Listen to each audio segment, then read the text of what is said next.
Why do you feel it's important for Florida bar members to give back to their communities through pro bono service? Well, Dori, I'm going to try to capsulize about a 30-minute presentation I do on this subject into about a minute. And I always start with an adage that you have heard, that everyone has heard, and that is, with great power comes great responsibility. And why is that important? Well, there's a lot of problems in the world today. I think we can agree. There's hunger, there's homelessness, and we as lawyers share in society's obligation to deal with those, but no more so than anybody else. But when it comes to legal injustices perpetrated upon the poor, society gives us, the legal profession, the power, and only us, the power to walk into that courtroom, to enter the arena, to fight the fight, and to right the wrong.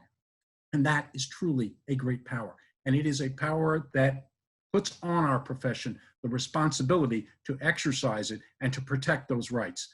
And I think that every one of us need to do our part such that when we're done practicing and we're sitting in the rocking chair on the front porch, we look back and we say, I did my part. Makes a lot of sense, Tony. Makes a lot of sense. How did you originally get involved with pro bono service?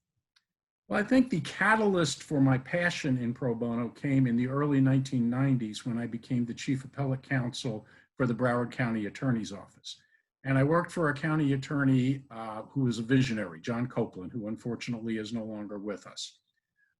Nowadays, pro bono programs in government offices are fairly commonplace. But back then, they were few and far between because there were a lot of problems that hadn't been worked out yet. And John believed that these could be worked out. These were things like, how do you make sure across that it's the government that's representing the person? Where do you meet your client? Where do you take a deposition? What about malpractice insurance? What about de minimis use of office resources?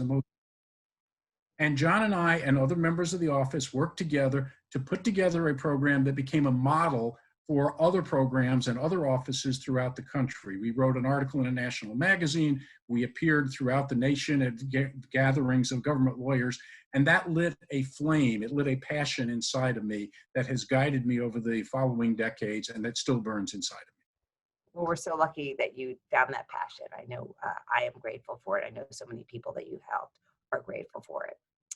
So you may know that health and wellness of Florida lawyers and the members of the bar continues to be one of my top priorities.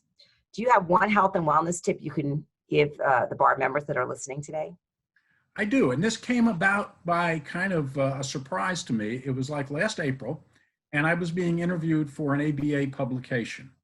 And they do a spotlight of certain members, and they ask the same questions every month.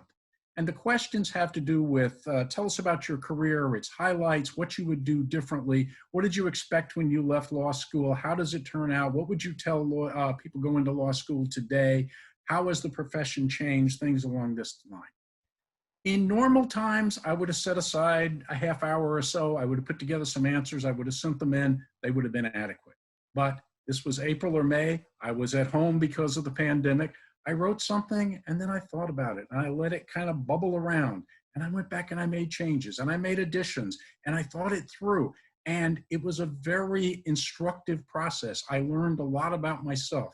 I spent maybe 2 weeks changing it each day, making it better, making it longer, and so on. And I learned a lot about myself and who I am, where I am in my life and my career, and what I want in the future. And I would recommend it to anybody, whether they're being interviewed for something or not. And you can get the questions by going to the ABA Senior Lawyers Division, look at Voice of Experience. They ask the same questions every month. If you want to read my answers, they're in the May issue, but you can look at any issue, and it's a wonderful process. Well, self-reflection is always so important. I would also just put this bee to everyone's bonnet. In all the studies that I have reviewed, actually, pro bono work and helping others is usually a great source of happiness to folks. So sometimes helping others is a great health and wellness tip as well.